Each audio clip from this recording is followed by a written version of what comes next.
Let's talk about the miscommunication that often occurs, which can lead to rejection, feelings, and criticism between neurodivergent people and neurotypical people, and how this becomes a problem in the workforce, in collaboration, in so many aspects of life. Let's talk about that. So welcome to my video. I just really wanted to share two things before we get into it. One, I'm loving this Jackie G t-shirt, Rise and Thrive.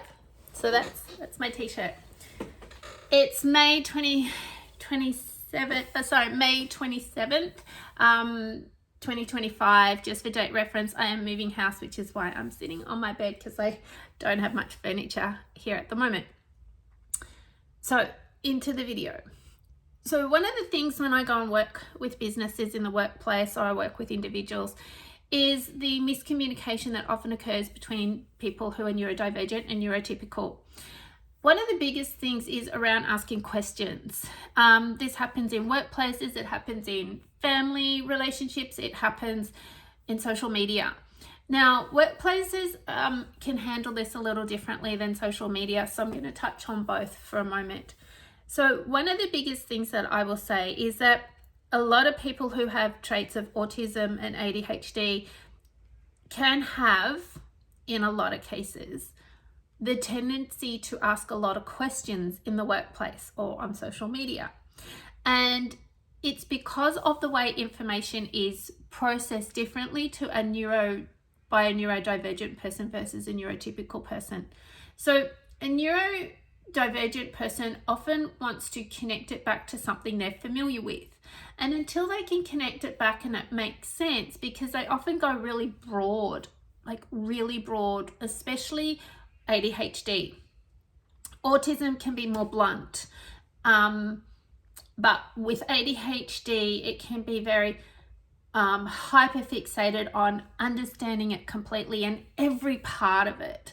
Whereas autism can be, oh, okay, sure, doesn't impact me, so I don't really need to say much more on this. That can just be cut off. Okay, or it could be, why would you want to do that? I just don't understand why you would, or what do you mean by that? I don't kind of understand it. So when people have both autism and ADHD and they're in the workplace, they're in family, in relationships, they're on social media, this is where conflict can occur. Judgments can be made, assumptions can be made, reactions can happen. So one of the classic things that I see both on social media and in workplaces is that a person who has neurodivergent traits, they may not have a diagnosis, or they do have a diagnosis, might respond to a person who's made a statement about a situation. They go, oh yes, this happens, and the person might go, really? Okay. What do you mean that happened? Like, how does that come about? Like, isn't that situation protected, or whatever it is? So they have more questions because they want to understand it. Now, what happens is that when people have a habit of asking a lot of questions, like, it's not starts with a tell me more. It can just be blunt. Really, I don't understand how that happens because of this, and this. And the other person can feel rejected, can feel judged. Now, how far they take that judgment is really on them and their belief systems and their personality type and things like that. So some people believe, like I've seen people say, well, they're judging me because I'm African, or I'm Italian, or I'm so they bring culture into it. So they're like, they've got a judgment or a bias against a particular cultural background. And that's actually got nothing to do with it. It wouldn't matter who it was that was saying the thing. The person's just not getting it, so they're asking more questions. So what I've done in workplaces when I've worked and these type of situations have come up, and sometimes people have said, oh, I feel I get the same thing on social media. So we start to break it down, because people will react rather than respond. It's that knee-jerk reaction of, you're racist, or you're this, or you're that. And really the person will sit there and go, I really didn't even notice your race. Like, because they're not looking at the person that way. They're processing the information, the content that they're receiving. So what I've done is, in the workplaces, one of the strategies that really work is to get the role play with the whole team. So we're not just picking out the two people that have got the problem, but we get the whole team together, we pick a similar scenario and we role play it out on the different ways that it could work. And we can start to talk about, well, I don't understand this. And one of the things that I remember saying in a workplace, I'm laughing because of the way it went, and I said, so one of the things that you could do is say, hey, Mary, thanks for sharing what you've got. So we're going to acknowledge Mary. But I'm just wondering, do you mind if I ask you a few more questions? Because I'm still not getting it, or I'm just, because that person in that moment is trying to find a connection in their life that they can equate this to, right? So it's almost like when children try something new with a food, and it's like their taste buds will tell them whether this is sour or sweet and whether they like it or not, right? So their reaction. So the next time they try a new food, they're going to connect it back to, oh, that was like that lemon that I didn't like, or oh, that was like the orange that I love. Like, so they're looking, as they start to grow and learn, they're looking for that reference point back. It's the same in communication, in the workplace, in relationships, and even on social media. The person is in some cases trying to understand what you're talking about. Like, they're trying to work out, how would that even happen? That doesn't make sense to me. It's not necessarily a judgment on the writer or the person speaking. It's like the person processing the information needs more reference points, more information to look for reference points so they can understand it. So in the workplace, when we've done this exercise, I've suggested that they ask the other person, hey, do you mind if I ask you a few more questions? Now, one person in the room, and he goes, hi, Jackie, I have autism. It's who I am. And I thank you for sharing that. And he said, I don't see the point in wasting time to say to Mary, in this example, hey, Mary, do you mind if I ask you some more questions? I should just be able to ask them. And I went, sure. When people understand who you are, then yes, sure. Mary's going to get to know that you're just going to probably ask more questions, or you're just going to go, oh, okay, got it. Thanks. I have nothing to add to that, but I've got it. So every scenario. So I said the reason that we ask is so that Mary is prepared.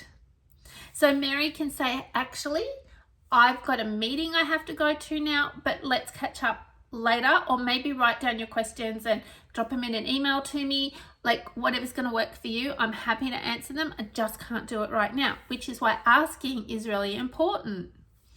And he went, oh, but what if I've got a lot of questions and then they answer those questions? And I said, then it becomes a time where you say, I think I need to sit down with you. Can we set some time?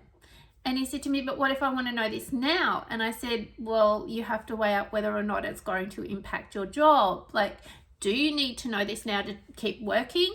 Or is it something that you can make a note of, put it where you see it? And I know it's going to be hard to switch to something else, but this is where you break state a little bit and you go for a walk, or you do something else. Now, there's a lot more to unpacking this, but this is just a beginning, that communication between neurodivergent and neurotypical people often leads to miscommunication. It often leads to somebody feeling rejected, judged, hurt feelings. And I'm not going to say a person has a bias or has a judgment against race, color, personality, like any of that. I don't know. I can't speak for everybody. But a lot of the times, in a lot of the examples where I've worked with, where people have said, this person called me a racist, or they judged me on my disability. And I'm like, did they? Did they really? Do they even know that your picture and your message, so what you've written online and based on your picture, that you are a certain culture or you have a disability? Do they really know that? Is that what they're doing? Or are they just responding to what you've written and they're just asking more questions? Now, it is communication, so it's got to work both ways. Both parties have got to be willing to meet in the middle. So if you feel like someone's judging you because they're asking a lot of questions about something that you've written and you're feeling like, oh, they think I don't know what I'm talking about, they're thinking that I'm stupid, well, first stop is to come back and check if it's you. Are you reacting because of past experiences where people, when they've asked you a lot of questions, have criticized you? Is that your thing? Or is the person really criticizing you? And remember, tone gets lost in written word a lot. Nowadays, we do so much on SMS or writing things, tone gets lost. And I, as a person who has neurodivergent traits, will often say to somebody, I have 3 people I can trust to help me. Sometimes I'll go, what do they mean by this? And I'll tell you right now, if you're fatigued, if you're unwell, then your understanding of what someone is saying is much harder.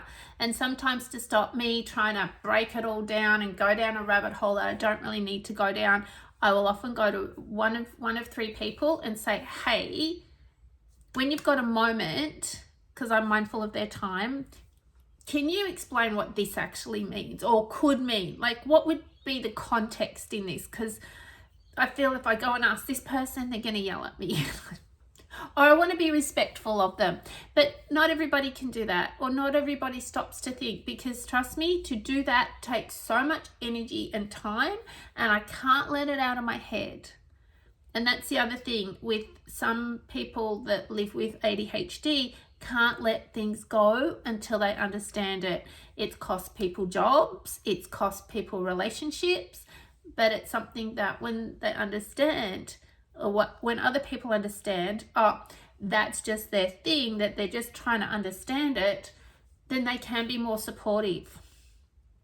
And just saying, yeah, you're really not getting this at the moment, are you? You need more information, right? Yeah, I do. Yeah. You know, same as anxiety. Anxiety comes for some people who are neurodivergent when they're trying to not be what other people have called them annoying, asking too many questions, like that they don't want to be triggered. So a little bit of anxiety can come in as well, but sometimes that anxiety can trigger somebody as well. So I do work with businesses, like with your staff, on understanding like different personality and communication styles. I will also be doing more videos on this type of thing as things go on. But at the end of the day, we've got to look at what is our purpose for the communication or what we're doing. What is our purpose for on social media commenting on something that, you know, is it worth us commenting? Is it something we really need to know? Like, what is the purpose of that? How is it going to help our life, our day, what we're doing? Is it important? You know, and it's finding those right questions. It can be laser. You can just ask them really quickly. Do I need to respond to this? No. If I do respond to this, I'm going to be here all day. Okay, no. Or, yeah, you know, I'd like to chip in. I'd like to help. I want to understand. In the workplace, it's a little different, and we go through the workplace strategies and setups, and also work with management team to help them navigate a lot of this as well. And I love doing that work. I love empowering people so that we come in, we do some work around the communication. We do work around health and well-being as well. We do a bit of mindfulness work as well. I've taken a few businesses through some fun meditations and fun interactive purpose-led activities where they've come back to their core message and their core values. So this is a lot of work I do, and we're going to be doing a lot more of it that towards the end of the year, but keep watching the videos. So not just about NDIS, but about your health, your well-being, neurodiversity. Always be unapologetically you with respect. Like, the respect part is really important. We've got to respect other people, whether we like them or not, showing respect and not defaming people without you know, like, we just should never defame anybody. We don't have to like everybody, but we don't need to publicly defame people, whether it's in the workplace or on social media. Having some respect and having conversations behind the door, behind closed doors, in the sense of in inbox message. Often it's a big miscommunication that's going on, and by just putting it out there on social media really doesn't help anybody. In fact, you could end up sued if you turn around and say, you know, character defamation. Like, I've had that done to me. I'm sure other people have had that done to them. Character defamation in the workplace, really bad thing that can see you lose your job. So really important that when you, if you don't like somebody, coming and treating them with respect. If you don't understand them, still being respectful. They're people. We are all people. We all have a right to be who we are. On that note, remember to rise and thrive. And if you like this t-shirt, you can visit Jackie G Apparel. But in the meantime, have an amazing day, evening, whatever's going on. I probably, my video, I'll try and do a few more videos. I just have to take a little bit of time for me as well. But yes, self-care is very important. So I hope this video has helped just to understand neurodivergent and neurotypical communication just a little more. And just, if you can get just one little aha moment out of it, like, oh, I am a little bit blunt maybe. And it's not a bad thing. Self-awareness and self-growth is actually really empowering. All right, I'll leave it there. Thanks, guys.